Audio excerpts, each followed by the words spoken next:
Hello दोस्तों, नमस्कार। Welcome to exam master channel. IT grade शिक्षक भर्ती के विषय में संपूर्ण डाउट और शंका का समाधान होगा आपका। इस एक वीडियो को देख करके सभी बीएड धारक ये जान जाएंगे कि आईटी ग्रेड शिक्षक भर्ती का फॉर्म कब आएगा, इसके लिए योग्यता क्या रहने वाली है, आयु सीमा क्या रहेगी, सैलरी कितनी होती है और समकक्ष अर्हता विवाद समाप्त होने के बाद इसका सब्जेक्ट कॉम्बिनेशन क्या रहेगा। ये सारी बातें जानेंगे। मैंने यहाँ पर पहले ही सारी चीजें लिख दी हैं और ये सब मैं पूरा आपको एक्सप्लेन करूंगा कि पूरा लोक सेवा आयोग से आईटी ग्रेड शिक्षक भर्ती क्या है। तो ध्यान दीजिएगा, सबसे पहले आपने देखा होगा कि अपने प्रदेश में जीआईसी के कॉलेजेस होते हैं। तो अगर आपको जीआईसी में टीचर बनना है तो उत्तर प्रदेश लोक सेवा आयोग द्वारा एक पेपर करवाया जाता है। और आपने देखा होगा दोस्तों कि जो जीआईसी होते हैं, जीआईसी जिन्हें आप कहते हैं गवर्नमेंट इंटर कॉलेज, ये आपको कक्षा 6 से 12 देखने को मिलेंगे और कहीं कहीं ये 9 से 12 होते हैं। तो ज्यादातर आप देखेंगे 60% विद्यालय 9 से 12 कक्षा तक संचालित होते हैं और 30% विद्यालय जीआईसी के 6 to 12 तक चलते हैं। तो 6 to 12 तक की बात हम नहीं करते हैं। यहाँ पर जो एलटी ग्रेड होता है वो कक्षा 9 से 10 का अगर अध्यापक बनोगे तो आप कहलाओगे एलटी टीचर, और कक्षा 11 से 12 के अध्यापक बनोगे तो आप कहलाओगे जीआईसी प्रवक्ता। ठीक है, प्रवक्ता। तो 9 से 10 के टीचर को एलटी कहते हैं और 11 से 12 वाले टीचर को प्रवक्ता कहा जाता है, और ये दोनों ही राजकीय इंटर कॉलेज के विद्यालय होते हैं। अब इसका फॉर्म कब निकलता है, हमें ये ध्यान देना होगा कि लास्ट टाइम फरवरी में 2018 में इसका फॉर्म आया था और पेपर इसका हुआ था 29 जुलाई सन 2018 में, और इसका सेंटर उत्तर प्रदेश में ही रहता है, उत्तर प्रदेश से बाहर नहीं जाता है। परीक्षा कौन करवाता है? लोक सेवा आयोग करवाता है। तो आइए देखते हैं। यहाँ पर सबसे पहले मैंने जो लिखा है योग्यता, तो योग्यता ग्रेजुएशन प्लस बीएड रहने वाली है, यानी आपका ग्रेजुएशन कोई भी स्ट्रीम से रहा हो, बीए, बीएससी, बीकॉम, है ना, या फिर आपका बीसीए वगैरह हो गया, या बहुत सारा स्नातक होता है ना। तो ग्रेजुएशन मैंने यहाँ पर इसीलिए लिखा कि आपका ग्रेजुएशन और बीएड जो है होना बहुत जरूरी है। इसमें परसेंटेज की बाध्यता नहीं है। 21 से 40 वर्ष आयु सीमा रहती है, लेकिन इतने दिनों से कोविड के बाद नोटिफिकेशन नहीं आया है इसका, तो सभी को इस बार 2 से 3 साल की एज रिलैक्सेशन मिलने वाली, यानी इस बार जो एलटी ग्रेड में आयु सीमा रहेगी वो संभवतः आप मान के चले 43 साल रहेगी। 3 साल का रिलैक्सेशन सभी को देखने को मिलेगा, सभी को।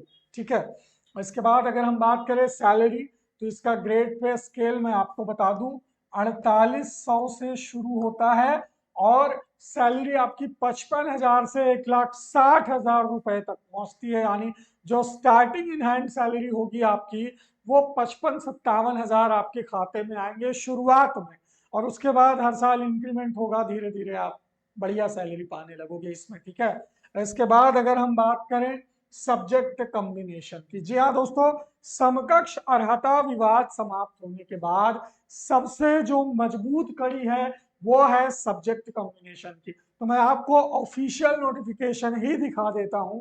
यह है उत्तर प्रदेश लोक सेवा आयोग का नोटिफिकेशन, विज्ञापन संख्या A1 2018, 15 मार्च 2018 का ये सब्जेक्ट कॉम्बिनेशन के बारे में नोटिफिकेशन है। इसमें किस किस विषय में वैकेंसी आती है देख लीजिए। सबसे बड़ी बात यार ये है कि इसमें लड़कों की अलग वैकेंसी है, लड़कियों की अलग वैकेंसी है। ठीक है। लड़कियां बॉयज सीट पर अप्लाई कर सकती हैं, लेकिन लड़के बेचारे अपनी ही सीट पर कर पाएंगे, लड़कियों की सीट में नहीं जा पाएंगे। ठीक है।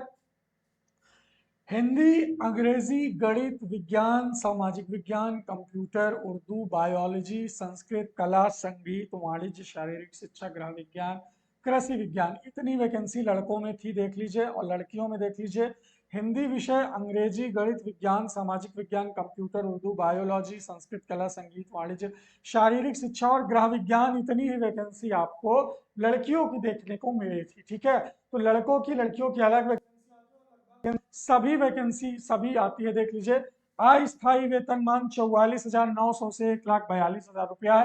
ये 2018 का। अब जो नया नोटिफिकेशन आएगा उसमें आपको 55,000 से सैलरी स्टार्ट देखने को मिलेगी। ये आवेदन का प्रारूप था। इसके बाद सब्जेक्ट देखो, फॉर्म भरने में ज्यादा पैसा नहीं लगता है। फॉर्म भरने के लिए सामान्य को देख लीजिए 125 रुपये का फॉर्म है, बाकी के लिए 65 रुपये का फॉर्म है। तो फॉर्म कोई महंगा नहीं है यार, वीआईपी लोक सेवा आयोग की परीक्षा है। स्टूडेंट के लिए सबसे बढ़िया बात तो यही है कि चलो फॉर्म इसका सस्ता है ना।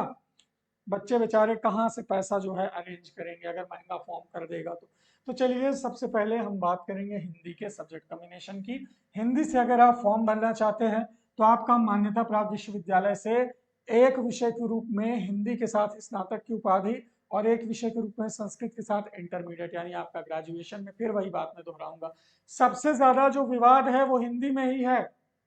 तो हिंदी अगर आपका स्नातक में रहा है, ग्रेजुएशन में आपका हिंदी विषय रहा है, ठीक है, भले 2 साल तक रहा, 3 साल तक रहा, डजेंट मैटर, अगर आपका हिंदी विषय रहा है प्लस या तो इंटर में संस्कृत हो या ग्रेजुएशन में संस्कृत हो, तब आप हिंदी से फॉर्म भर सकते हैं। मैंने कहा या तो इंटर में संस्कृत या ग्रेजुएशन में। अगर आपने बाद में एक विषय से इंटर कर लिया है या बाद में एकल विषय से ग्रेजुएशन कर लिया, तब भी आप वैलिड रहेंगे, कोई दिक्कत नहीं है। और देख लो यहाँ पर कोई परसेंटेज नहीं दिया गया है कि आपका परसेंटेज कितना रहना चाहिए, कोई परसेंटेज की बाध्यता नहीं है। अंग्रेजी के लिए आपको स्नातक में अंग्रेजी साहित्य होना चाहिए, साथ ही साथ बीएड होना चाहिए। गणित के लिए आपको पता है एक विषय के रूप में मैथमेटिक्स होना चाहिए और बीएड होना चाहिए। साइंस के लिए पढ़ लीजिए, आपका साइंस के लिए भौतिक विज्ञान और केमिस्ट्री, फिजिक्स केमिस्ट्री रहा हो बीएससी में, भले 2 साल तक ही रहा हो लेकिन होना चाहिए, तब आप फॉर्म भर सकते हैं।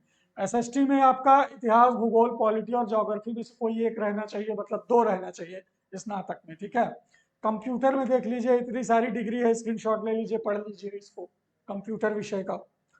उर्दू विषय का देख लीजिए, बायोलॉजी का देख लीजिए, जंतु विज्ञान और वनस्पति विज्ञान से स्नातक होना चाहिए। संस्कृत के लिए देख लीजिए स्नातक होना चाहिए।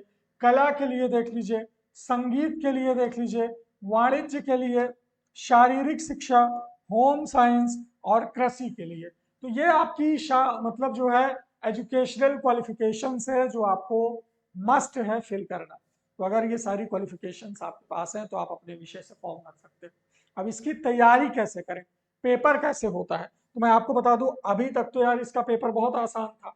अभी तक जो इसका पेपर होता था, मैं आपको बता दूं, अभी तक जो इसका पेपर होता था उसमें 30 नंबर का जीएस रहता था और 120 नंबर का सब्जेक्ट रहता था। और आपको मैं बता दूं माइनस मार्किंग भी होती थी। क्या होती थी? माइनस मार्किंग भी इसमें होती थी। ठीक है, तो 30 नंबर का जीएस ये कॉमन रहता था सबके लिए और 120 नंबर का सब्जेक्ट मतलब जो आपका विषय हो उसका आपका पेपर देना रहता था। ये पेपर एक ही होता था। मैं आपको ये भी बता दूं कि जो 30 नंबर का जीएस है वो आपके विषय में संलग्न रहता था, 30 नंबर का पेपर। ठीक है, तो वो आपका कोई भी विषय हो 30 मार्क्स का जीएस आपको देना ही देना। ठीक है, तो ये बात हो गई इधर। अब इसके बाद अगर हम बात करें नेगेटिव मार्किंग के बाद इसका जो कट ऑफ रहता था वो बहुत कम जाता था। तैयारी इस बार जो है वो प्री और मेंस करवाने की है, यानी प्री में आपको जीएस के ज्यादा सवाल देखने को मिलेंगे, बस यही होगा। बाकी सब्जेक्ट आपको मेंस में भी मिलेगा, प्री में भी मिलेगा, दोनों जगह मिलेगा। प्री भी एमसीक्यू में होगा, मेंस भी एमसीक्यू में होगा, डिस्क्रिप्टिव नहीं होगा मेंस। ये मत सोचो कि निबंध लिखना पड़ेगा तुम लोगों को। ठीक है, बाकी उसकी तैयारी हम कराएंगे। और बेस्ट गाइडेंस अगर चाहिए, सिलेक्टेड बच्चों का नोट्स हैंड राइटिंग वाला अगर तुम लोगों को चाहिए तो ये नंबर है हमारा, इस पे संपर्क कर लो। सिलेक्शन का काफी आसान रास्ता है, 9452 2674 92। ये मत सोचना कि मैं एलटी ग्रेड का नोट्स बेचने के लिए आया हूं। देखो, नोट्स मंगाना आपकी मर्जी पर है, नोट्स का जो कंटेंट है वो हमने डाला है और ऐसे बच्चों का कंटेंट डाला है जिससे वो आज टीचर हैं, सिलेक्टेड है, चाहे पीजीटी में सिलेक्टेड हो, चाहे एलटी में सिलेक्टेड हो या असिस्टेंट प्रोफेसर बन गए हैं। तो कहीं ना कहीं जो सिलेक्टेड बच्चा कंटेंट बनाया है वो कंटेंट जब आप लोग पढ़ोगे तो कुछ बेहतर तैयारी होगी। बस ये सोच करके नोट्स मंगाना है कि तुम्हारे पास एक ऐसा कंटेंट आ जाएगा जो किसी पढ़े लिखे व्यक्ति का, चयनित व्यक्ति का मटेरियल रहेगा।